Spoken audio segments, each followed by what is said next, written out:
Controversy. We all love it, don't we? Controversy satisfies our inner cravings for drama and helps us escape from our mundane lives. Something else we all love is anime. Oh, sweet anime. You who brings worlds to life with such ferocity and artistry that we can only ever sit back and stare at you with awe and affection. So, what if we mix these two together? Controversy and anime. People have very strong opinions on a lot of topics surrounding anime, and so today I thought I'd fuel the fire, which, as you probably know, is a very preferred pastime of mine. Therefore, today I'll be giving you some of my own personal controversial anime opinions, so get ready to get violated. Because my perspectives, as many people have often pointed out in the past, are stupid and idiotic. And I should just leave YouTube, which just makes me want to make these videos even more. I love you all and you know it, so let's just get right into it. Here are some of my controversial anime opinions. Controversial anime opinion. Sakura is not useless. As a matter of fact, by the end of the show, she is one of the most powerful ninja in the Hidden Leaf Village. She may have been a brat in the first Naruto series, been ignorant to a lot of things, and been a complete simp for Sasuke, but let's be fair, people. Hinata is a fucking simp for Naruto and everyone loves her. Put some respect on Sakura's name too, please. Listen, Sakura changes drastically in Shippuden and she blossoms into a fucking badass. Everyone gives her shit for not being stronger than some of the main villains, but what the fuck do you expect? Naruto and Sasuke aren't even that strong for the most part, so don't shit on Sakura for it. Without Sakura, Naruto and Sasuke would have been dead. We all know this. Naruto would have fucking perished, and suddenly the show would have been called Rock Lee, which granted would have been fucking epic in its own way, but still Naruto would have died. Sakura was annoying in Naruto, but that was the point. It's part of her character arc, you numpties. It allows for her to experience true character growth. I could go into way more detail about Sakura, so if you want that, then please tell me down in the comments. But the moral of the story is Sakura is an absolute badass bitch, and although she has her annoying moments, and she can be a thirsty hoe occasionally, she brings a lot to the story as she is one of the most relatable characters on the show. Her and Lucy from Fairy Tail have a lot in common as they both represent our outlooks into the series in the sense that they're some of the most ordinary characters in their respective shows, which often makes them more relatable to the audience. The difference is that Sakura would fucking clap Lucy hard. So yeah, Sakura is not useless. I will happily fight anyone who thinks otherwise. Speaking of Fairy Tail, controversial anime opinion. Fairy Tail is awesome. Fairy Tail gets a lot of shit from a lot of people within the anime community because apparently there is no driving force. In Naruto, the main dude Naruto has a clear goal from the beginning to become Hokage. This is an emotional journey designed to make the epic combat more complex and resonant, to keep us, the audience, engaged in the plot, and to maintain a sense of progression. In One Piece, Luffy wants to be the Pirate King or whatever. It's a clear driving force, but Fairy Tail doesn't have this. Natsu and the gang just sit around and fight people because their hands are rated E for everyone. So this and a lot of other poorly written plot points make up the reasons for why this anime shit on so much, but I think it's complete bullshit. Fairy Tail is fucking epic. The hype this show manages to create is almost unrivaled. Like, no, the story isn't as complex as shows like Naruto, One Piece, and Full Metal Alchemist Brotherhood, and the characters don't have deep moral questions woven into their character motivations. But fuck all that shit. Every important character in Fairy Tail has seen some messed up shit in their childhoods, and they've all worked their butts off to move on from their demons and fight for what they believe in. The music in this show is so good, and once everyone starts throwing hands, you will be instantly sucked into the wonder of Fairy Tail. Getting into this show can be a bit difficult, I know, but if you get past the first couple of arcs, it's really no sweat. Honestly, trust me. Because it picks up greatly from there, and naturally you can just skip fillers so they don't pose a problem. Fairy Tail is my feel-good anime because it's just epic and a fun time. The hype I felt around Urza and Loxus was blown away by the hype I felt when I first saw Mystigan, which was completely overshadowed by Guild Arts and then fucking Seraph, but Jesus fuck Acnologia. It's hype on hype on hype on hype, so throw your ugly ass hype beasts in the trash and watch some good fucking anime. Fairy Tail is amazing and I'll happily fight you over it. Controversial anime opinion number 3, Avatar: The Last Airbender is not anime. I actually don't know if this is an unpopular anime opinion because most people with a brain who actually have thought it through know it's true. But ever since Avatar came onto Netflix, I've seen people on Instagram say that it's an anime, so fucking deal with it. But come on people, just because an animation TV show is amazing and complex doesn't automatically make it an anime. Avatar was made in America, in the West, by Nickelodeon, not in Japan. Anime is hand-drawn or computer animated animation originating from Japan, which means animation originating from America is not anime, it's American animation. Avatar definitely takes inspiration from anime art styles, but is not anime. Also, I've heard the argument before that since Avatar is set in Asia, it's anime, but this argument is flawed and just plain incorrect. First of all, it's not set in Asia, but a fantasy world. And even though a lot of things within Avatar are inspired by Asian culture, the water tribe Katara and Sokka come from is definitely inspired by Inuit culture, which is not Asian. Secondly, even if it was set in Asia, that would not make it anime because it's still an American TV show. Fullmetal Alchemist is set in a fictional world based on Germany. Does that make it German animation and not anime? No, of course not. That's fucking stupid. So no, Avatar is not anime, but it's a fucking amazing show with a lot of depth and complexity to it, with interesting morals and themes. This one isn't really controversial, or at least I don't think it is, but anime opinion. Fullmetal Alchemist Brotherhood opening 4 is the best out of any of them. Fullmetal Alchemist Brotherhood, or FAB as I like to call it, has some amazing opening songs, except opening 3, that shit can burn in fucking hell. But opening 4 is the greatest. The slow build up to the epic chorus leaves my body shivering in horniness. It just gets me so hyped. I don't really have anything else to say about this, I just like the 4th opening the most. Controversial anime opinion. Goku would fuck up Saitama. Saitama's a dude, just a regular dude who did an unholy amount of training in order to beat anyone in his universe with one punch. But Goku could take literally everyone Saitama has fought in one shot as well. Saitama is planetary, probably, and yeah, I think it's safe to say that if he really wanted to, Saitama could probably destroy Earth. But then what? He's still just a human, he can't breathe in space, he'd die, he'd float into space and die. Goku is a fucking god. Actually, no, scrap that, he has ascended the boundaries of being a god. During his fight with Beerus, the whole galaxy shook from their punches, and this was the first time Goku ever fought with god powers, which since then have drastically improved. Goku would blitz through Saitama, no doubt in my mind, and even if Saitama could beat Goku with one punch, he'd never be able to land that punch. Not only is Goku way too fast for Saitama, but he also has fucking Ultra Instinct, so tell me please, how would Saitama ever hope to win?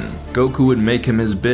Saitama would have to call Goku daddy after this fight. Goku beats Saitama easily. And before you say that Saitama is a joke character and his strength is uncalculated or whatever, let me just tell you that so is Popeye. Can Popeye beat Goku? Well no, he fucking can't and no one says he can. So can we all just sit down and accept the fact that Goku would destroy Saitama in a fight? And then, only then, can we move on with our lives and live together in harmony, but until then this war will rage on. Controversial anime opinion. Deku is a good protagonist. My Hero Academia gets quite a bit of hate, and I think it's mainly because of the shipping fandom. They literally ship every pair of characters that have ever interacted with each other, which is excessive since every fucking character interacts with the others. However, some people also dislike Deku as a protagonist. I get it, he cries a lot and he's all justice and freedom without that many character flaws, but he's inspirational as shit. Deku's true superpower isn't his quirk, but his freaking guts. This boy ran in to save his childhood friend and bully from a powerful villain even when he was small and frail with no superpowers of his own. He acted without even thinking about it, with his heart and pure instincts, something a lot of the heroes at that scene failed to do. And then when he was finally given powers of his own, he didn't just become powerful overnight because he couldn't use it. To use his power he had to break his fucking bones, and it's the rawest shit you've ever seen. It's a big hurdle the character has to overcome. I also love how every time there's any downtime at the dorm, while all the others are just chatting inside, Deku is just outside training and practicing because he has a dream and he's gonna give it everything he's got to make it a reality. Deku isn't my favorite MC, but he doesn't deserve the criticism he gets. Oftentimes in shonen anime, the main character isn't the most complex character by a long shot, but they exemplify what the show is all about. They act as miniature reflections of the ideals of the show. Naruto proves to the whole world that no matter what your background may be, no matter how small you start out, no matter how much adversity and failure you face, if you have a dream and you stick to that dream and never go back on your word with hard work, one day you will make that dream a reality. This is the main thread that runs all the way through Naruto, the theme that gives life and emotion to the action. Goku is all about humility, dedication, competitiveness, and the whole message of Dragon Ball is to exceed one's own limitations. Goku exemplifies these themes by always testing his limits against new threats. In both of these shows there are more complex characters like Kakashi and Vegeta, but the main characters always tell us exactly what the show show is all about.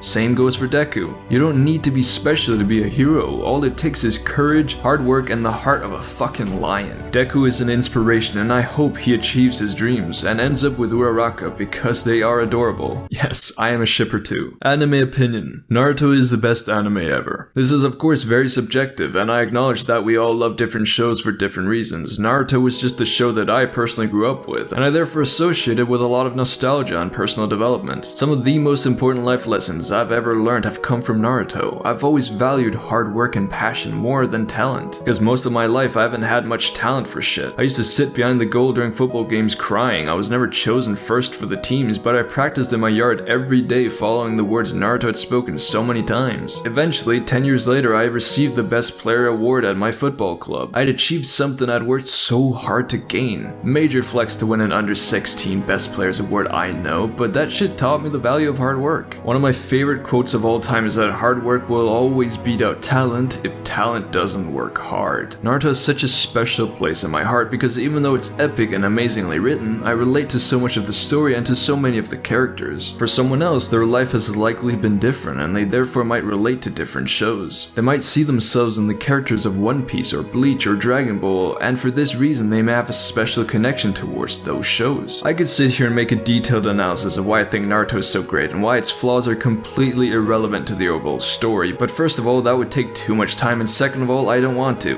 Naruto means something special to me and I don't want to force that shit on you. If you also like Naruto more than any other anime, then that's great and we'll have a wonderful time talking about it, but if you like another anime more, then we'll have a wonderful time talking about that as well. There's always so much of this is better, no this is better on the internet, and it gets tiring as shit. This of course doesn't just relate to anime, it relates to everything. Life becomes so much more colorful and enjoyable when you dedicate more energy to praising what you love rather than condemning what you hate.